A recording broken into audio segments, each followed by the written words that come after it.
Welcome, Bible enthusiasts and inquisitive minds alike.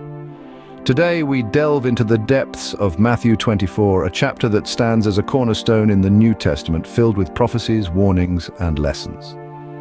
Matthew 24 sits in the heart of the New Testament within the first gospel attributed to the Apostle Matthew. It is a rich tapestry of prophetic discourse, often referred to as the Olivet Discourse, named after the Mount of Olives, where Jesus delivered these prophetic words to his disciples. In verse 1, we find Jesus leaving the temple, with his disciples coming to show him the buildings of the temple. This sets the stage for a discourse that will challenge their understanding of their faith and the world. Verse 2 sees Jesus predicting the destruction of the temple, a prophecy which would come true in 70 AD with the Roman siege of Jerusalem. He warns that not one stone will be left upon another, a chilling prophecy that must have shaken his disciples to their core. The disciples, understandably shaken, ask in verse 3 when these things will happen and what will be the sign of Jesus' coming and the end of the age. This question launches Jesus into the heart of his discourse, laying out the signs of the end times. From verse 4 to verse 8, Jesus warns of false prophets, wars, famines, earthquakes, and the beginning of sorrows. These are not necessarily chronological, but are signs that believers should be aware of.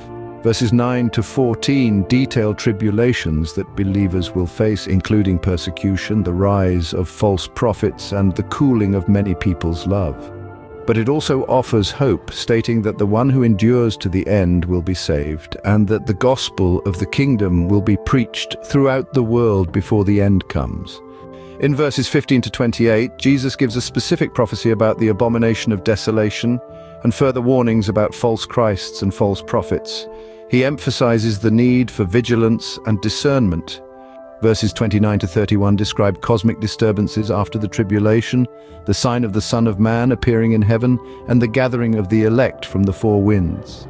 Verses 32 to 35 use the parable of the fig tree to illustrate that just as one knows summer is near when the fig tree's branch becomes tender and puts out leaves, so too can the end times be anticipated by the signs given.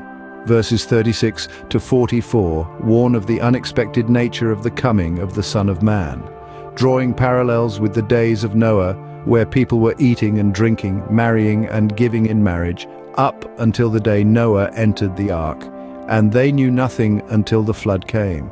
The final verses, 45 to 51, present the parable of the faithful servant and the wicked servant, a lesson on readiness and faithfulness, and the consequences of being unprepared for the master's return.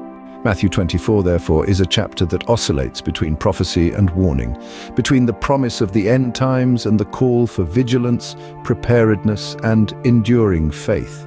It is a call for discernment, a guide to recognizing the signs of the times, and a reminder of the sudden, unexpected nature of the Son of Man's return. Today we explored the intricacies of this chapter, verse by verse, unveiling its rich tapestry of prophecy, warnings, and lessons.